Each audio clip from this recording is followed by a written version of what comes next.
We are all taught to perform, from our first day in school, to our first job, to this very moment. The world teaches us that our value is based on our performance, how well we do, how much we achieve, how good we are, how successful we seem. We are taught to build a self, a competent, agreeable, impressive self, and we work so hard at it. But what if I told you that this performance is the very thing stopping you from living? What if the person you have worked so hard to build, this you that everyone knows and relies on, isn't really you at all? If you have ever felt that deep, quiet exhaustion, that sense of being a stranger in your own life, a feeling that even when everyone is applauding, you feel hollow inside, then you know. You know the terrible weight of the performance. You are feeling the strain of the mask. Now, before we go further, I need to be clear. When I talk about stopping the performance, I am not suggesting you become lazy. This is not a call to abandon your family or quit your job or to stop caring about the world. That is simply another, more chaotic performance. No, I'm talking about something far more subtle, far more profound. The great contemplative thinker Thomas Merton wrote about this gap. The gap between the person we pretend to be and the person we truly are. He called one the false self, and the other the true self. The false self is the performer. It is the mask we wear, the role we play, the costume we put on every morning to face the world. It is a self made of other people's expectations. It is built on doing and having and seeming. The true self, well, the true self simply is. It is not built, it is discovered. It doesn't need to perform because its value is not in question. The tragedy of modern life is that we spend almost all of our time decorating, polishing, and defending the false self, while the true self remains hidden, starving, and silent. The performance, this false self, it is a prison that we mistake for a fortress. And it shows up in our lives in very specific, very subtle ways. We need to see the bars of this prison before we can ever hope to be free. First, there is the prison of achievement. This is the dominant prison of our culture. It is the core belief that I am what I do, or I am what I have accomplished. You see, there is a profound, life-altering difference between finding satisfaction in your work and basing your entire identity on your work. The first is healthy. It is a natural expression of your gifts. The second is a trap. It's the difference between your work being a reflection of your skill and your work being a replacement for your soul. When you are trapped in the prison of achievement, your identity is not your own. It is a costume given to you by your title, your resume, your sales numbers, your social media following, your degree. And here is the devastating consequence of living this way. If you are your success, then failure doesn't just happen to you. Failure is you. Think about that. A bad quarter at work, a project that doesn't succeed, a criticism from a boss. This isn't just a setback. It is an existential crisis. It is a threat to your very being. Because if the performance of success stops, you fear that you will stop, that you will dissolve into nothing, and so you are trapped on a merciless treadmill, running not toward joy, but away from the terrifying fear of your own non-existence. You must keep performing or you will vanish. This is not living. This is a hostage situation. Second, we find the prison of approval. This is the chameleon self. This is the part of you that unconsciously scans every room, every conversation, and asks one question: who do you want me to be? Now, let's make a critical distinction. This is not the same as kindness. It is not the same as social grace or empathy. Kindness is authentic. It comes from a place of fullness. This is different. This comes from a place of emptiness. It's the difference between a tree that gives its shade freely and a mirror that has no image of its own. The mirror self, the false self, is terrified of its own center. It's terrified that if it revealed what it really thinks or what it really wants, it would be rejected, abandoned, found unlovable. So it adapts. It becomes the funny one, or the serious one, the supportive one, the rebellious one. It becomes whatever the moment seems to demand. It is a performance of infinite flexibility. And the consequence? It is one of the greatest ironies of the human heart. The person who most needs connection ends up making genuine connection impossible. Because when you are always a mirror, no one can ever see you. You are so busy reflecting everyone else that you have no face of your own. You lose the ability to say no. You lose the ability to set a boundary. Eventually, you lose the ability to even know what you truly want. Your own desires, your own voice, your own truth. It's all been buried under the desperate, lifelong performance of being liked. And you end up feeling profoundly, deeply, and unspeakably alone, even and especially when you are in a crowded room. Third, there is a prison that is so subtle, so deceptive, it is often mistaken for a virtue. It is the prison of righteousness. This is the performance of being the good person, the spiritual person, the wise one, the moral one, the one who has it all figured out. Again, we must make a distinction. There is a world of difference between humbly striving for virtue and publicly performing virtue. Striving for virtue is an inner, quiet, often painful process of growth. It is full of mistakes and self-compassion.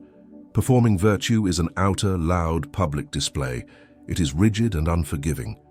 The false self loves this prison because it uses morality as a shield. It uses spirituality as a costume, and the consequence is a deep psychological poison. When you are trapped in the performance of being right, you cannot be wrong. You cannot be messy, you cannot be vulnerable. You cannot be human.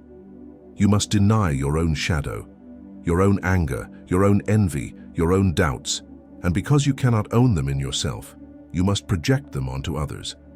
The world becomes a simple stage of good people, like you, and bad people, everyone who disagrees with you. You become judgmental, rigid, brittle. You are so busy playing the part of a good person that you lose the capacity for genuine, messy, human compassion. For yourself and for anyone else who fails to meet your impossible, inhuman standard. Number 4, the prison of busyness. Our entire society is built on this prison. We are a culture that confuses motion with meaning. We are terrified of the quiet. We are terrified of the pause. But you must understand this. Busyness is not the same as purpose. Activity is not the same as aliveness. There is a difference between a life that is full and a life that is just stuffed. This is the metaphor. Purpose is a deep, quiet river. It flows in one direction. It has immense power. Busyness is a shallow, frantic eddy. It spins in circles, making a lot of noise, but it is ultimately going nowhere. The false self adores busyness. Why? Because it is the perfect anesthetic. It is the one drug our society will openly praise you for using.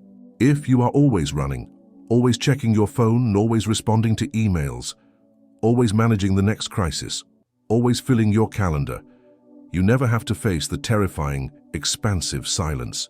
You never have to be alone with yourself. You never have to ask the questions that matter. Am I happy? Is this the life I actually want?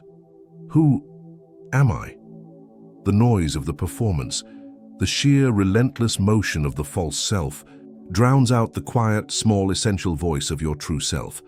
Finally, there is the 5th prison, and it is perhaps the most personal. It is the prison of our own story. This is the performance of a role we have cast ourselves in based on what has happened to us. I am the victim. I am the survivor. I am the tough one, the one who doesn't need anyone. I am the broken one. I am the logical one. I am the one who was abandoned. These stories, they are not false. They happened. They were real. And these narratives were essential. They were the armor our psyche built to help us understand our pain, to help us survive. But here is the distinction that can set you free. There is a difference between a story that explains your past and a story that defines your present. A story is a map of where you have been. It is not the territory of where you are. The false self clings to this map. It laminates it. It memorizes every street. It shows it to everyone it meets. This is me, it says. This is who I am. And the consequence of this is that you stop growing. You mistake the memory for the reality. You live in a narrative, not in the present moment. You pre-filter every new experience, every new person, through the rigid lens of that old story. You are so identified with the role of the person this happened to that you suffocate any possibility of change. You are performing your past instead of simply being in your present. So, we see these prisons: achievement, approval, righteousness, busyness, our own story. We feel the bars. We feel the exhaustion of the performance. What do? How do we get out?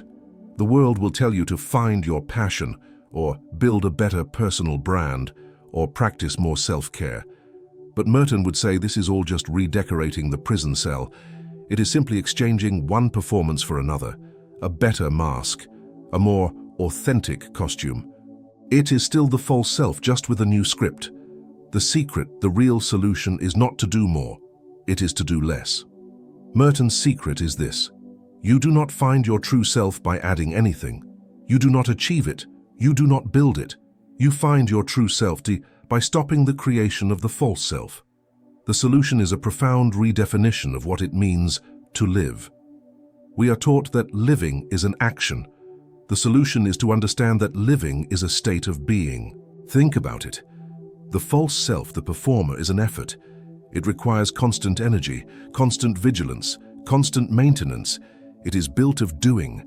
The true self simply is. It is what remains when the performance stops. It is who you are when you are not trying to be anyone at all. This is the metaphor. Your true self is not a grand project you must construct. Your true self is the marble statue that is already complete inside a block of stone. Your job is not to build. Your job is to chip away the need for achievement, to chip away the addiction to approval, to chip away the hard shell of righteousness, to chip away the noise of busyness, to chip away the old, dusty story. This is not a 5-step plan. This is the patient, sacred, and often lonely work of a lifetime. And it is lonely, because you must understand, the world loves your false self. The world rewards the performer, your friends, your family, your colleagues. They are all comfortable with your mask. It's the you they know. When you start to chip away, when you stop performing, when you stop saying the lines you're supposed to say, people will get confused. They might get angry. They will say, "You've changed." They will try unconsciously to pull you back into the old role. This is the great trial. This is the moment of courage, the courage to disappoint others in order to stop disappointing yourself. Living, really living, is not about finding the perfect performance. It is about having the courage to finally walk off the stage, to stand in the quiet, awkward, undefined, and terrifying silence and just be. To consent, finally, to be exactly and only who you already are. So, I will not give you 5 things to do. I will only leave you with the questions that begin the chipping away. Ask yourself in the quiet of this moment, where in your life are you performing the most? What mask feels the heaviest? What applause? What approval? Are you most terrified of losing? And what would happen? What do you fear would really happen if you just stopped? If you let the mask fall? If you dared, even for a moment, to just live?